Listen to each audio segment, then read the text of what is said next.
Olá, bem-vindos a mais um Conversas de Alto Valor. Como vocês sabem, o programa sempre busca a essência das pessoas, buscar o propósito, atender desafios, buscar curiosidades. Esse é realmente a linha do programa. No último programa, eu fui desafiada e eu aceitei o desafio. Mas antes de entrar mais nesses detalhes, eu convido vocês a assistir o Minuto Educação do Dia.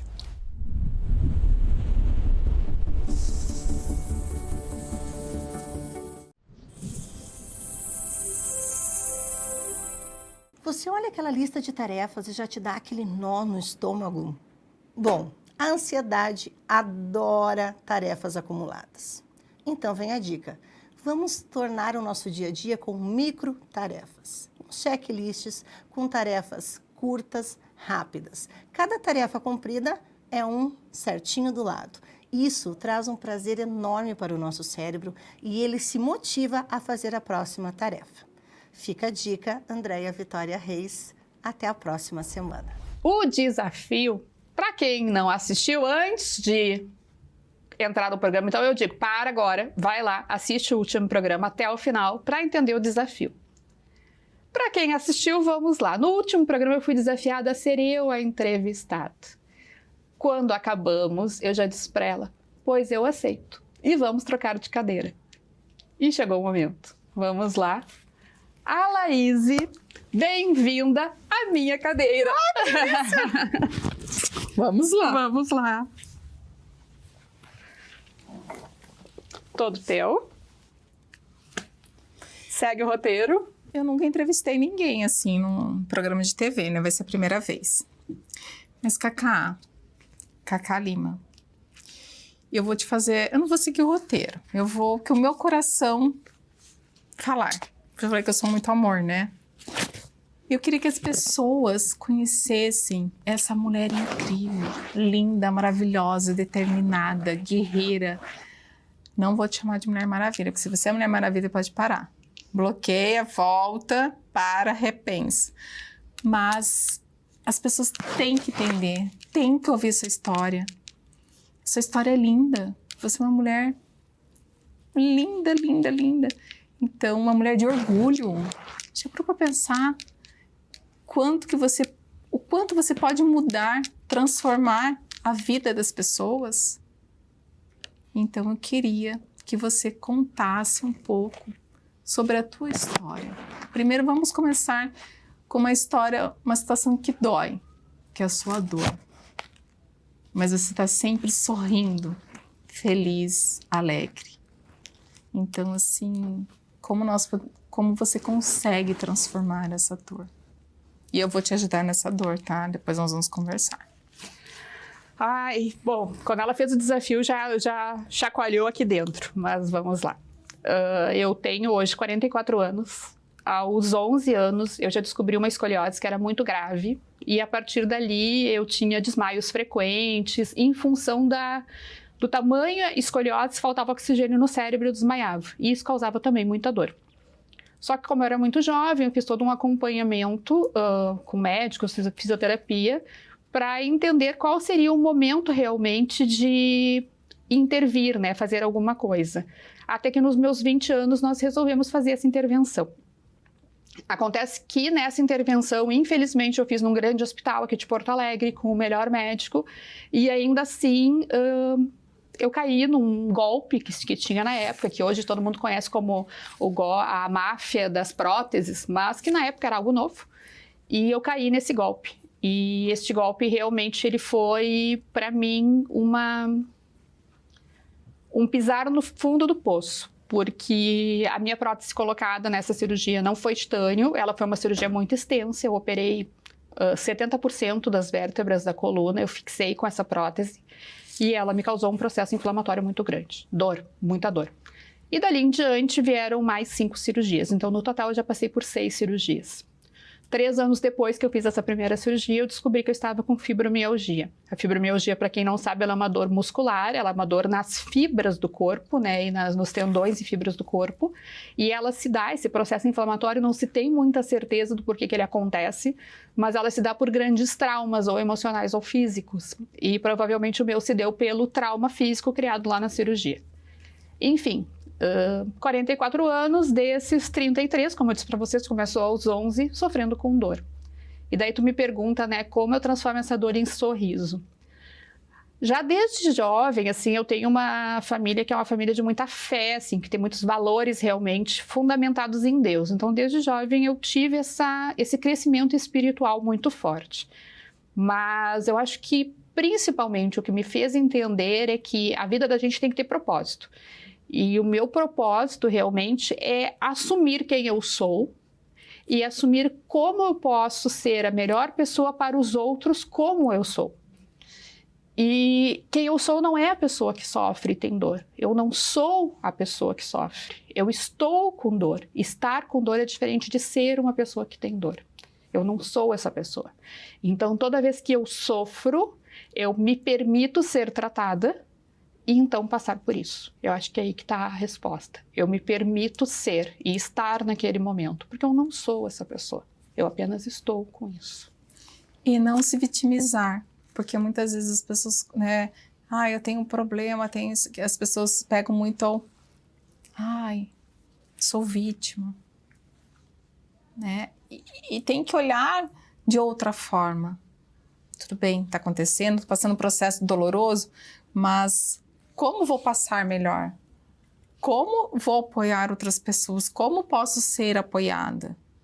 Né? Eu acho que entender também, na outra entrevista tu falou assim, que quando tu ficou na UTI ali, tu teve que perceber naquelas 24 horas ficar sem ninguém, né? Ou como ser apoiado, como ser atendida.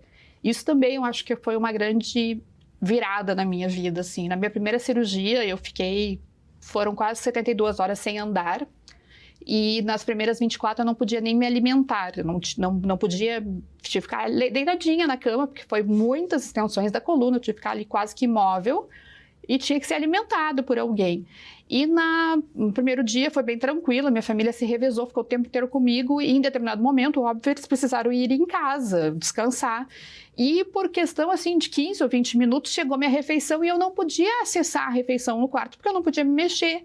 E, gente, aquele intervalo de 15 minutos me causou um desespero de total dependência de alguém, não poder comer, uma coisa tão simples que a gente faz, eu pego a água aqui e tomo, e ali eu não podia nem tomar água. O máximo que eu tinha era um controlezinho para chamar alguém e pedir, né, que alguém viesse ali me ajudar, mas era só isso. E ali foi, eu acho, meu momento de entender, assim, que sim, nós somos independentes, autônomos, mas nós somos total dependentes das pessoas que convivem conosco. A gente é total dependente desse amor, desse carinho, desse contato. Então, a gente tem que ter um equilíbrio bem tênue entre uma coisa e outra, assim, de respeitar isso e, sobretudo, aceitar isso. Aceitar que essa dependência, ela é natural e ela é até saudável. Porque até então eu achava que eu podia tudo, até porque eu era muito jovem, tinha 20 anos na época, eu achava que eu era a Mulher Maravilha, tipo, eu posso tudo, eu faço tudo, eu que sei. Até que, de repente, eu não podia nem tomar água e nem acessar o prato de comida e eu me dei conta que aquele carinho da minha família era o que me sustentava. E ficar sem aquilo naquele momento foi o meu despertar, que tipo, não, eu não sou tudo. Eu também preciso dessas relações. E não só o carinho da família, né? Nós, quando estamos em um hospital, nós dependemos do amor e do carinho daqueles profissionais. Sim. Né? Gente, assim, eu ainda, até por isso que a Laís me desafiou, né? Eu vim recentemente agora de uma nova internação de 10 dias, ainda tratando a dor. E eu hoje faço meu tratamento quase que exclusivamente dentro do Hospital Moinhos de Vento. Quase que exclusivamente há 16 anos acontece isso ali. Então, todas as minhas internações, consultas e exames acontecem ali dentro. Então, hoje eu já tenho um grupo que já me conhece. E as higienistas dos quartos, elas já me conhecem, porque eu já repito muitas vezes ali dentro, então elas já me conhecem. Isso que tu falou, Laís, desse carinho das pessoas e aceitar, principalmente esse carinho, é algo tão maravilhoso, tão maravilhoso. As equipes médicas de enfermagem, e a gente tem o direito e a obrigação de cobrar isso também, tá? Quando não é bom, eu sou a primeira a mandar ali o e-mail para a ouvidoria, de que a ouvidoria já deve saber meu nome lá no Moinhos. Porque quando não é bom, a gente também tem que ter essa certeza de que a gente tem que ser bem atendido. Primeiro isso. Mas quando a gente é bem atendido, como é bom fazer, eu brinco com eles que eu faço ouvidoria do bem, como é bom pegar o nome dessa pessoa, agradecer, mandar realmente uma ouvidoria dizendo o destaque que aquilo ali teve, porque eles fazem aquilo às vezes com uma total privação de si, uma entrega total, assim, já várias vezes que eu fui conversar, essa vez agora eu conversei com um enfermeiro que ele me disse, eu vivi na favela, eu vi amigos meus serem mortos e chegou um momento que eu tive que entender que se eu queria ter um futuro, eu ia ter que sair dali. Eu saí dali, me casei, hoje eu moro em outra cidade com a minha esposa. Eu estou fazendo faculdade de engenharia de software, porque eu quero dar um futuro legal para os meus filhos, e ela está fazendo pedagogia, enquanto eu estou aqui te atendendo. Gente, eu quero trazer ele para entrevistar ele. Que pessoa maravilhosa, sabe? Que história. E então, quando eu estou ali dentro do hospital, eu procuro também aceitar essas histórias, topar essas histórias para mim. Eu procuro ficar... Isso a gente teve essa conversa meia-noite, enquanto eu era medicada. Ele estava com os quartos todos tranquilos, a gente conversando ali. Ficamos uns 10, 15 minutos conversando. Ele gastou o intervalo dele comigo, no meu quarto, me fazendo companhia. Isso é maravilhoso. Isso incentiva. Isso incentiva. Incentiva a mudar, né? Eu acho que é aí que quando tu me pergunta assim, o que faz eu sorrir? É eu permitir que essas coisas aconteçam. Durante a pandemia, eu acabei me separando, também passei por problemas pessoais e fui morar na casa, então, dos meus pais, porque meu pai ele sofre de muitas doenças, ele já teve 5 AVCs e ele precisava daí de cuidados e a gente estava em plena pandemia, foi melhor eu estar dentro da casa deles, porque assim eu dava todo o sustento para os dois ali, né, de até essa questão de supermercado, farmácia, porque não podia estar todo mundo dentro para a rua. Enfim, fiquei por lá. Logo depois que acabou a pandemia, como eu trabalho com eventos, demorou ainda para o setor se reerguer, eu demorei também para fazer esse corte do cordão umbilical. Fui ficando, deixei meu escritório lá, meu acervo lá, então eu fiquei com tudo junto deles. E daí, a gente está falando isso, foi em 2021, 2023, aí foi o ano de se reerguer, foi o ano que eu já começava a pensar agora, eu vou cortar o cordão e vou voltar até a minha vida pessoal, voltar a morar sozinha, ter toda a estrutura. Veio início de 2024 a enchente. Na enchente, então, nós perdemos a casa dos meus pais, o meu acervo, o meu escritório, o meu irmão também ainda tinha lá, porque era uma casa gigante que eles tinham, então meu irmão também tinha um acervo de trabalho dele lá, então a minha família como um todo se desestruturou. E daí, ali, a gente também entendeu que perder, às vezes, é uma oportunidade de recomeçar. Minha mãe nos diz isso todos os dias, ontem ainda estive com ela, ela falou isso de novo. Minha filha, como Deus é bom, Ele não tirou tudo, Ele nos deu uma chance de começar de novo. E toda vez que eu escuto isso, eu penso, como é mais fácil realmente olhar o copo que ficou ainda cheio do que olhar tudo que esvaziou. Mesmo que tenha sobrado só isso aqui, ou às vezes só uma gota, mas olhar o quanto aquilo ali foi bom e bem vivido, que mesmo aquela gota ainda vale muito a pena.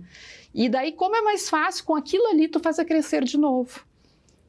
Daí agora lembrei de uma situação, já que tu quer me desafiar a contar a história da minha vida. Precisa, eu lembrei de uma situação durante a enchente. Durante aquelas horas de desespero, de que a gente sabia que a água estava chegando e não sabia se a água ia chegar ou não, porque eu morava em Canoas, mas eu morava a 800 metros do centro da cidade. Realmente, descer na rua principal da igreja matriz, 800 metros para dentro. Só que realmente é descendo que a gente fala, porque a igreja matriz ela é no alto, ali quem conhece Canoas, e a rua vai dando uma descidinha. Então, essa descidinha foi suficiente para ser mais baixo o ponto aonde a água chegou. Enfim, quando começou naquela sexta-feira, tá enchendo, não tá enchendo, vai subir, não vai subir a água, nós passamos o dia em alerta, eu e esse meu irmão. Tiramos os meus pais de casa, levamos para casa da minha tia, a muito custo no final da tarde, porque eles diziam, não, a água não chega aqui. E eu também achava que não chegaria. Mas eu disse, mas é o seguinte, vai tu e o pai, porque o pai já é mais adoecido, fiquem lá na tia, porque qualquer coisa mais tarde a gente busca vocês dormem em casa, pelo menos vocês tomam um café por lá. Mas, enquanto isso, a gente fica mais tranquilo aqui em casa. Foi o que meu irmão fez, levou eles e eu fiquei em casa. 6h10 da tarde, eu me lembro até hoje, meu irmão me liga, que é quando ele está voltando de carro, e ele me liga e ele aproveitou para ir até o fundo do bairro, desceu 2 quilômetros a mais da nossa casa, na direção, então, de onde ficaria o rio, né? E ele me liga e diz assim, Mana, estou aqui no fundo do bairro e eu percebi que a água está voltando nos bueiros. E isso já era um sinal de que a água, em vez de estar cedendo, estava voltando. Ele disse, acho que a gente vai precisar sair de casa. Vai começando a fazer as malas. Isso eram 6h10. Ele retornou, não levou 5 minutos, já estava ali em casa de volta. E eu disse para ele, antes de fazer as nossas malas, vamos até a casa de uns amigos nossos, que também eram idosos, amigos da minha família, dos meus pais, que era dobrando a quadra. A gente andou 100 metros, 50 saindo da minha casa e dobramos. E na direção, então, do fundo do bairro, né? Porque a nossa casa ficava numa avenida, na direção do fundo do bairro. Quando nós chegamos na casa deles para avisar que a água também estava subindo, nós já enxergávamos as casas onde a água já tinha chegado. Não chegou na deles ainda, mas nós já víamos na quadra a água chegando. E daí eu só disse para eles, saiam agora, porque nós ainda teríamos um pouco mais de tempo, porque até dobrar e chegar na nossa casa leva um pouco mais de tempo. Eu disse, mas vocês, pelo jeito, já vai chegar antes. E eles saíram e nós voltamos correndo para casa. Enfim, nós tivemos 1h30. Eu sempre, quando eu falo isso, eu pergunto para as pessoas, cheguei agora na tua casa, Laís, te dou 1h30, o que tu tira de lá? Se eu tivesse animais, os animais...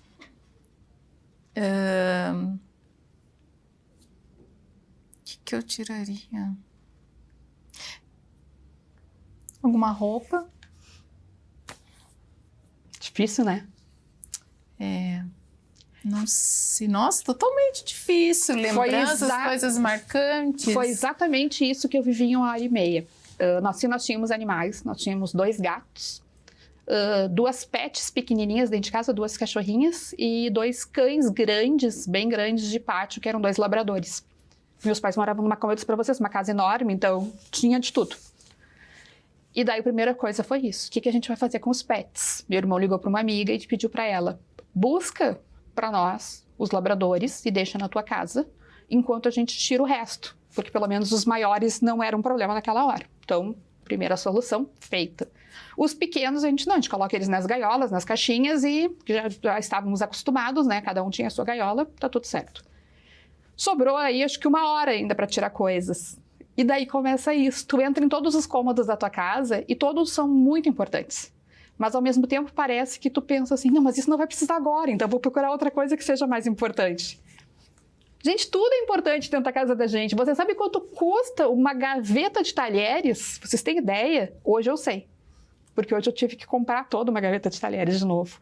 Mas tudo é importante. Só que naquela hora, o que eu consegui fazer foi 2 malas de roupa para cada um de nós. Então, nós éramos em 4 na casa. Consegui fazer 2 malas, até consegui fazer muito.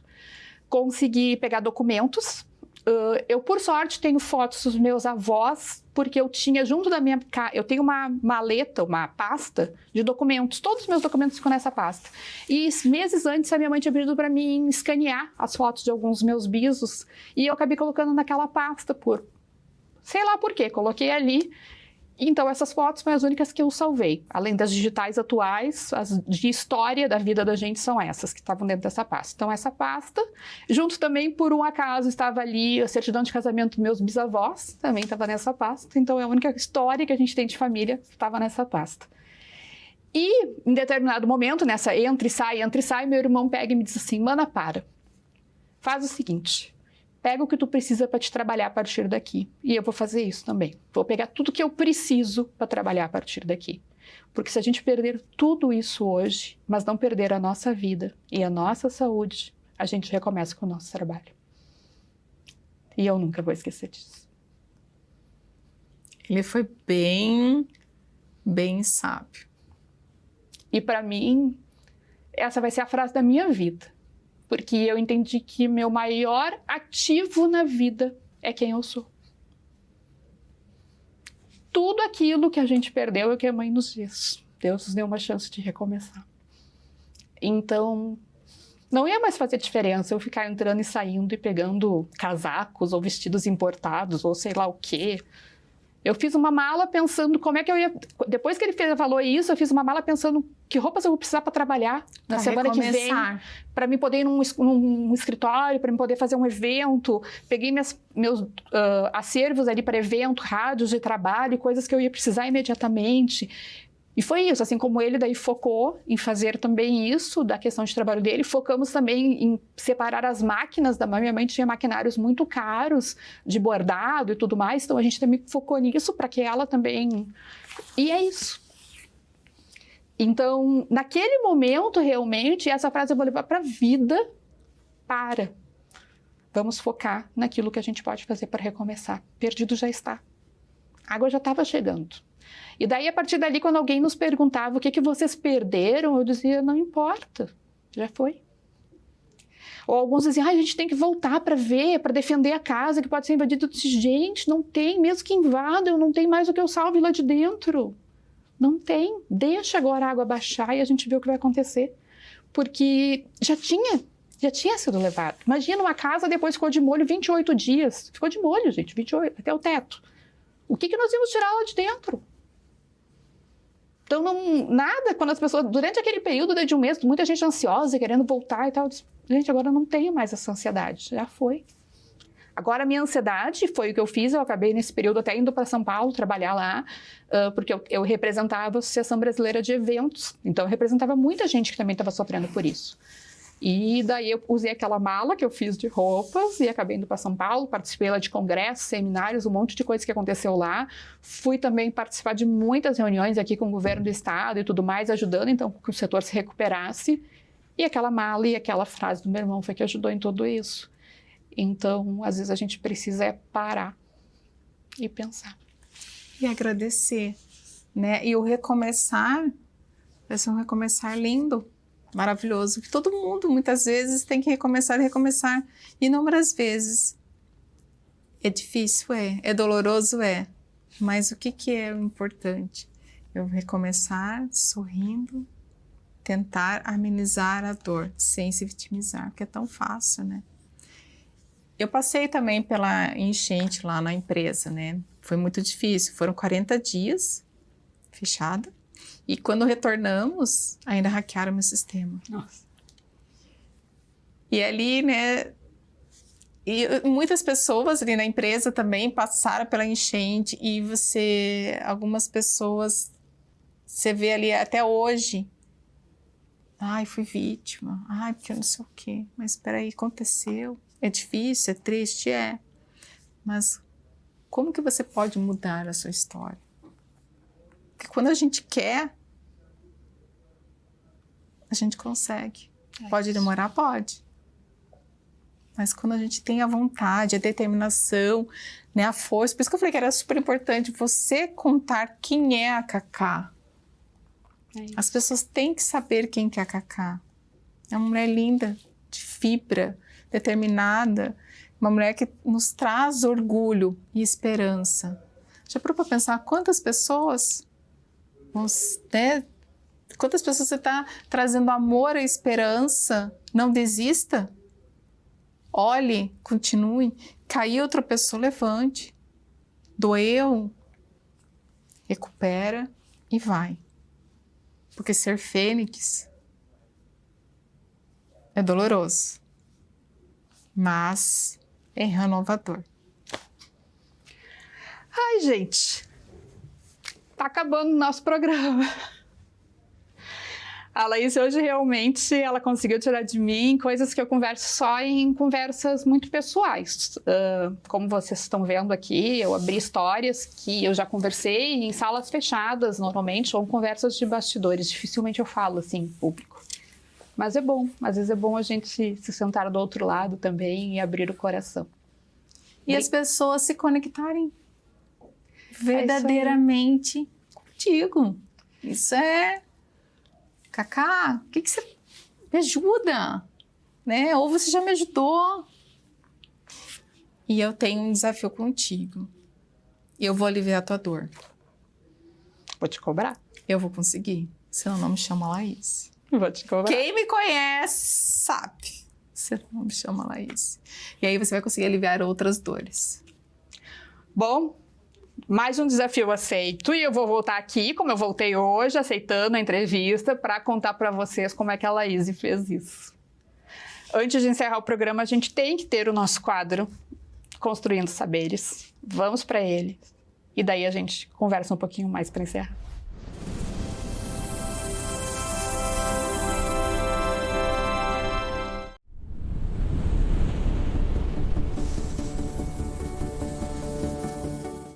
sabia que o lucro real não é só para grandes empresas?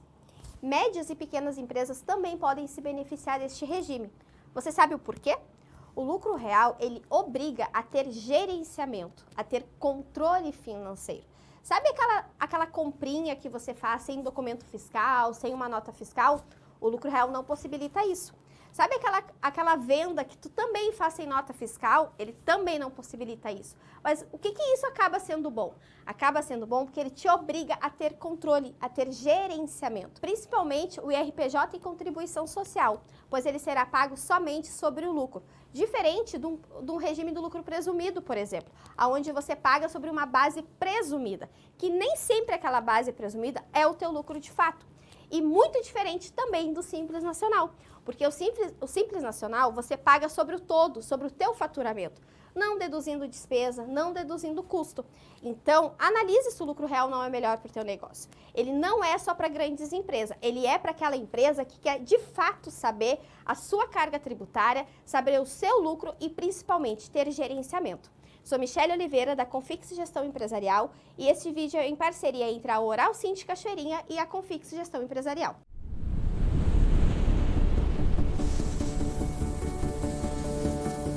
Você sabia que a dor de cabeça pode vir da boca? As disfunções da ATM, que é a nossa articulação, e o bruxismo, eles causam uma sobrecarga muscular que pode irradiar a dor para a cabeça e o pescoço. Portanto, antes de você se automedicar, vale investigar a causa real e procurar um dentista especialista na área de bucomaxilofacial. E lá na Oral Cindy Cachoeirinha você encontra esses profissionais especializados para te atender. Esse quadro foi uma parceria linda comigo, Andressa Irgan-Ros, e a clínica Oral Cindy Cachoeirinha, Confix Gestão Empresarial e Tatiane Abreu Boutique.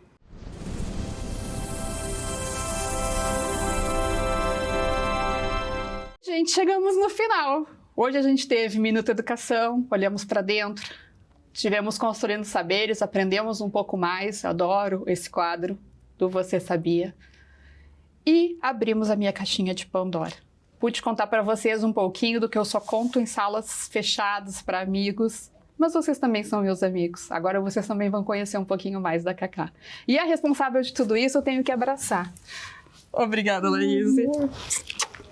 Obrigada. E eu que agradeço, eu tenho certeza que a sua história vai transformar muitas vidas e você também me incentivou a não desistir e continuar.